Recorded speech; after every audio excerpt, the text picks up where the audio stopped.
Hey guys, kind of missing being in the classroom, so I figured I'd, dress up for you a little bit just for effect, because we are super professional here with our distance learning.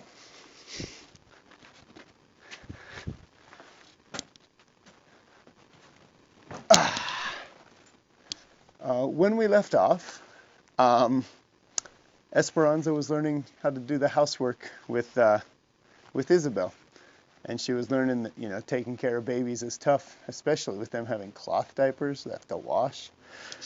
Ugh, gross. So this chapter, then, is Las Almendras, almonds. Ay, my neck hurts, said Mamma, as she massaged the back of her head with her hand. It is not my neck, it is my arms that are sore, said Hortensia. It is the same for everyone, says Josefina. When you start in the sheds, the body refuses to bend, but in time you will get used to the work. Everyone had come home that night, tired with the various aches and pains.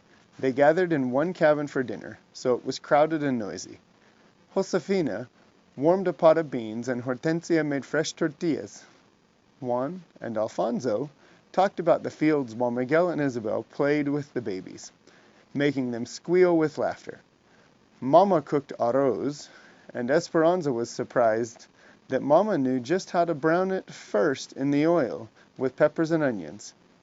Esperanza chopped tomates for a salad and hoped that no one would mention the sweeping.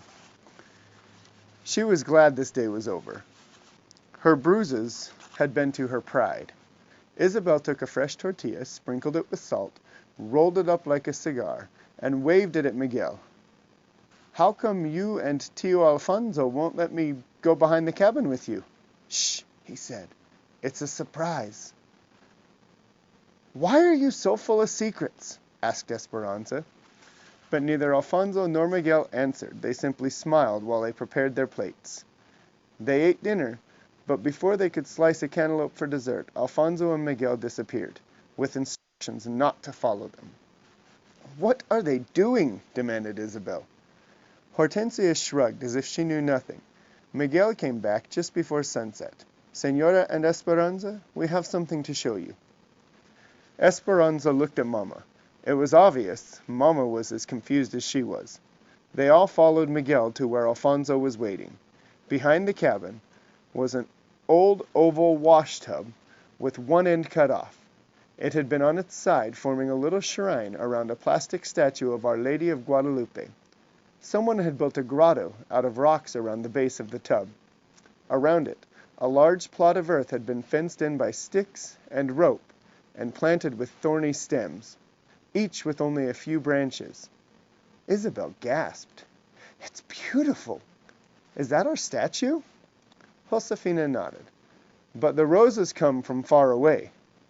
Esperanza searched Miguel's face, her eyes hopeful. Papa's? Yes, these are your papa's roses, said Miguel, smiling at her. Alfonso had dug circles of earth around each plant, casitas, little houses, that made moats for deep watering, just like he had done in Aguascalientes. But how? Esperanza remembered the rose garden as a blackened graveyard. After the fire, my father and I dug down to the roots. Many were still healthy.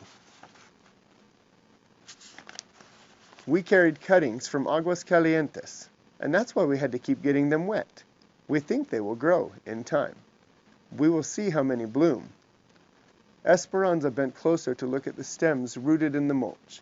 They were leafless and stubby, but lovingly planted. She remembered the night before the fire, when she had last seen the roses, and had wanted to ask Hortensia to make rosehip tea, but she'd never had a chance. Now, if they bloomed, she could drink the memory of the roses that had known Papa. She looked at Miguel, blinking back tears. Which one is yours? Miguel pointed to one. Which one is mine? He smiled and pointed to the one that was closest to the cabin wall and already had a makeshift trellis propped against it. So you can climb, he said.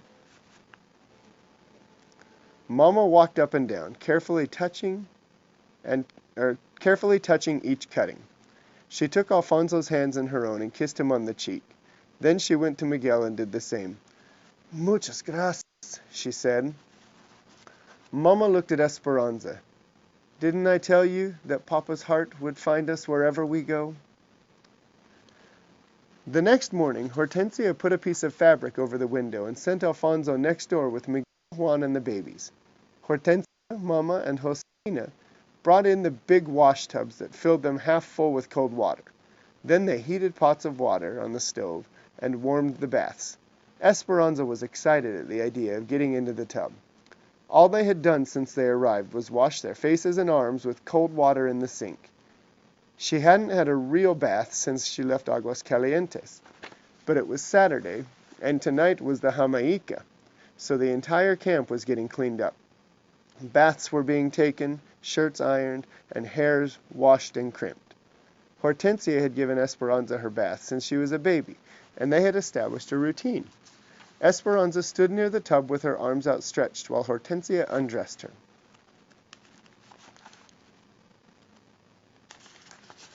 Then she got into the tub and tried not to wiggle while Hortensia washed her. She'd tilt her head back, keeping her eyes closed while Hortensia rinsed her hair. Finally, she stood up and nodded, which was Hortensia's signal to wrap the towel around her. Esperanza went into one of the wash tubs, put her hands out to her side, and waited. Josefina looked at Hortensia and raised her eyebrows. Isabel said, "Esperanza, what are you doing?" Mama walked over to Esperanza and said softly, "I've been thinking that you are old enough to bathe yourself. Don't you think?"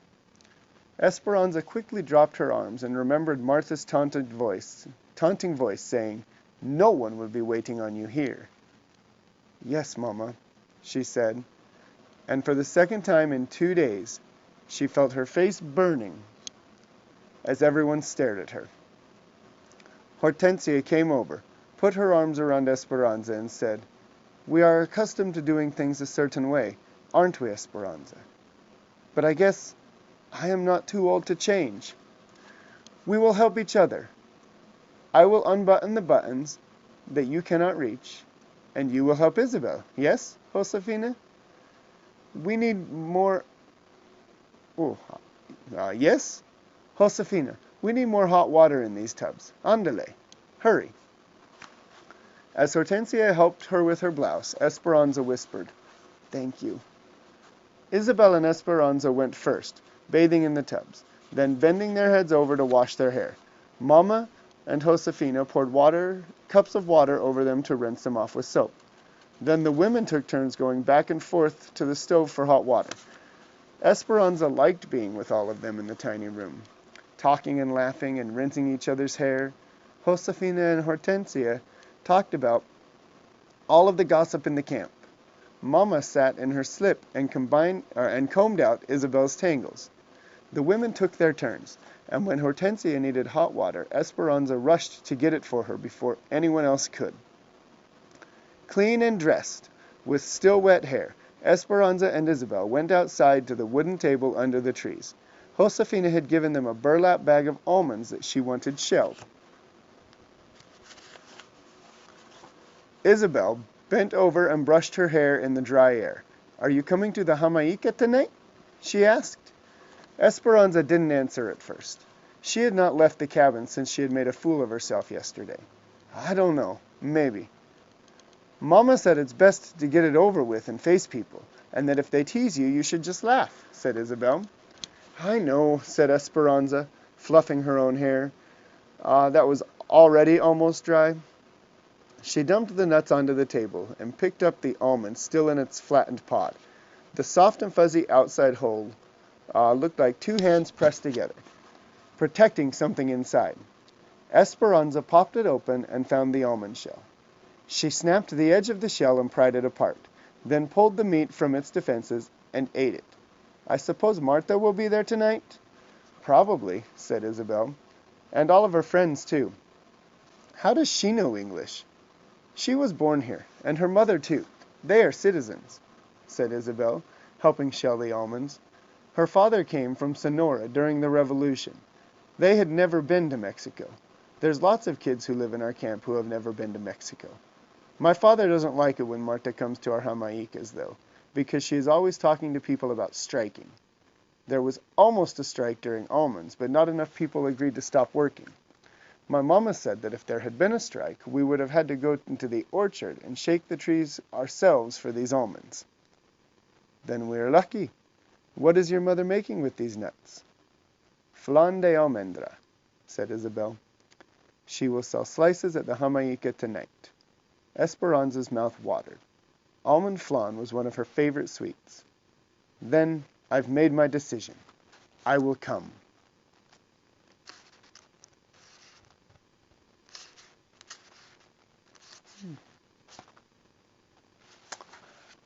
It's getting a little chilly outside, so I think I'm going to pause here for you, and we'll pick this back up maybe by the fireplace. All right, that's better. Sorry, I wanted to do the outside read, but it's just not warming up enough yet. The platform was lit up with big lights. Men from the camp, in starched and pressed shirts and cowboy hats, sat in chairs tuning their guitars and violins. Long rows of tables were covered in bright tablecloths where women sold tamales, desserts, and the specialty, agua de Jamaica, hibiscus flower. Water punch made with the red Mexican Jamaica bloom. There was bingo on wooden tables and a long line of chairs, circling the dance area for those who wanted to watch. That's where Mama and Hortensia sat, talking to other women. Esperanza stayed close to them, watching the growing crowd. Where do all the people come from? She asked. The other night, she had heard Juan say that about 200 people lived in their camp, but there were many more than that now. These fiestas are popular. People come from other camps, said Josefina, and from Bakersfield, too. When the music started, everyone crowded around the platform, clapping and singing. People started dancing in the area around the stage. Children ran everywhere, chasing and hiding. Men held young boys on their shoulders, and women swaddled their infants, all of them swaying to the sounds of the band.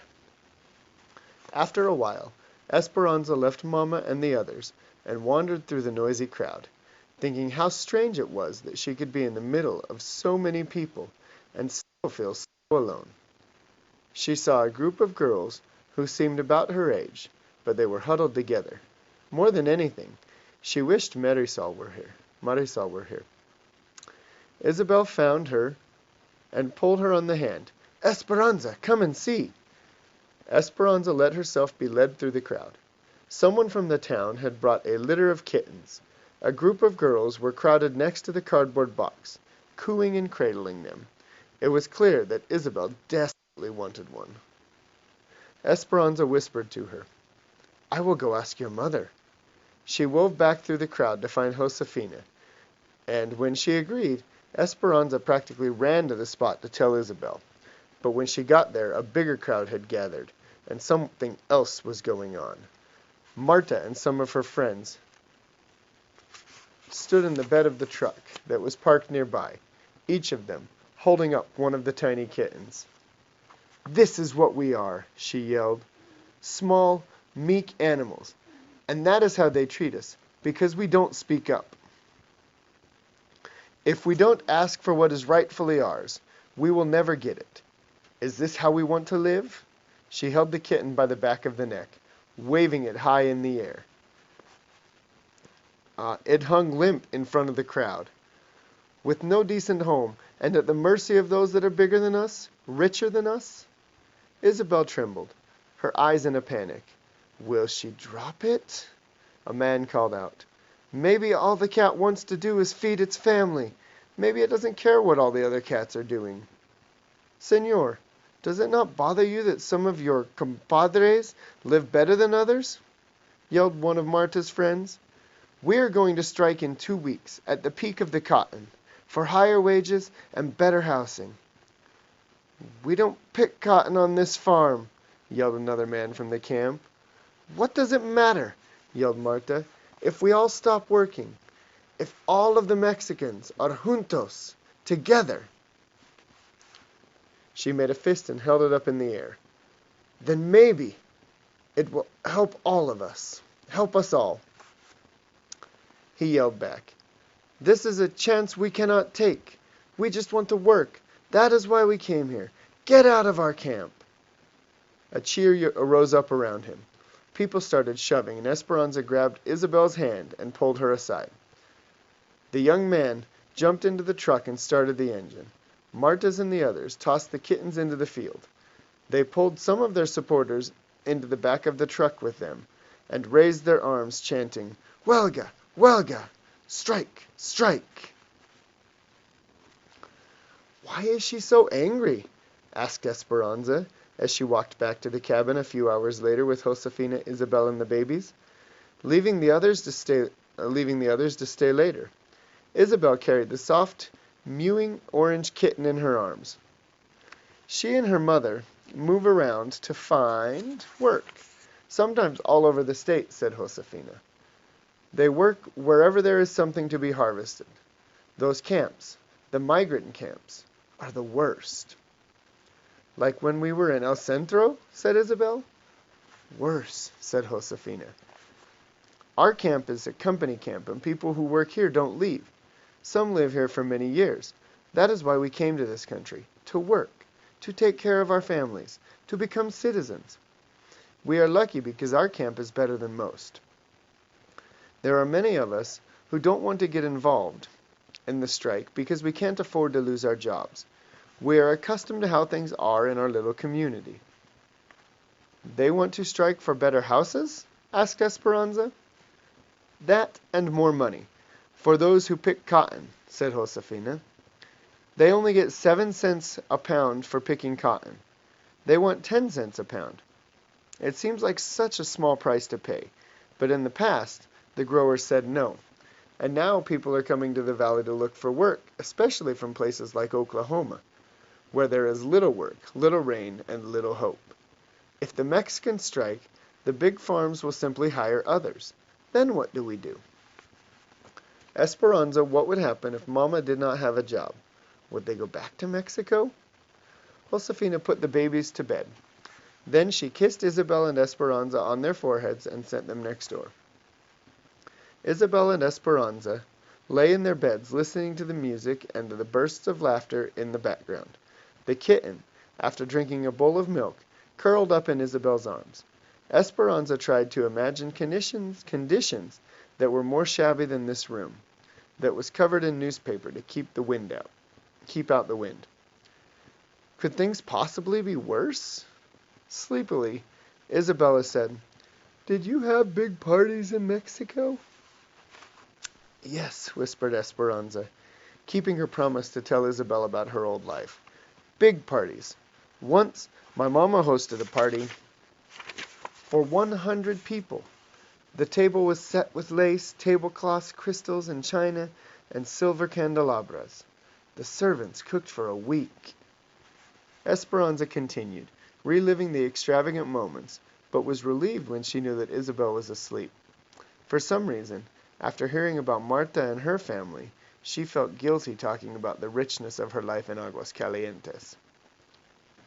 Esperanza was still awake when Mama came to bed later. A stream of light from the other room allowed just enough brightness for her to watch Mama unbraid her hair and brush it out. Did you like the party? Mama whispered. I miss my friends, said Esperanza. I know. It's hard. Do you know what I miss? I miss my dresses. Mama, Esperanza said, laughing that Mama would admit to such a thing. Shh, said Mama.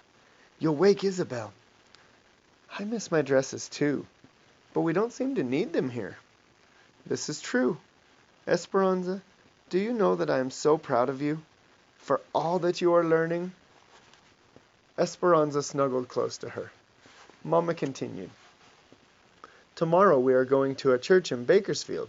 After church, we are going to una tienda called Cholitas.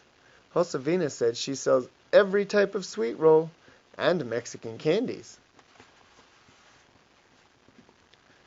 They were quiet, listening to Isabel's breathing. In church, what will you pray for, Mama? Or what? In church, what will you pray for, Esperanza? Asked Mama. Esperanza smiled. She and Mama had done this many times before they went to sleep. I will light a candle for Papa's memory, she said. I will pray that Miguel will find a job at the railroad. I will ask Our Lady to help take care of Lupe and Pepe while Isabel is at school. And I will pray for some white coconut candy with a red stripe on top. Mama laughed softly. But most of all, I will pray that Abuelita will get well, and that she will be able to get her money from Tio Luis's bank, and that she will come soon.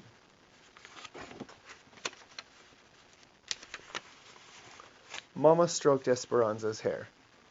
What will you pray for, Mama? I will pray for all of the things you said, Esperanza, and one more besides. What's that? Mama hugged her. I will pray for you, Esperanza, that you can be strong, no matter what happens. Seems to be that things are kind of turning around. Esperanza's attitude about the whole situation is changing, and she's starting to get a hang of the work. But that last line there, I will pray for you, Esperanza, that you can be strong, no matter what happens. That's kind of a very ominous line. There's a little bit of foreshadowing going in there, where things are going great, but Mama's going to pray for her no matter what happens. That's leading you to think that we're not through yet. Next chapter, next video, Las Sorellas, plums. We'll have to see where it continues.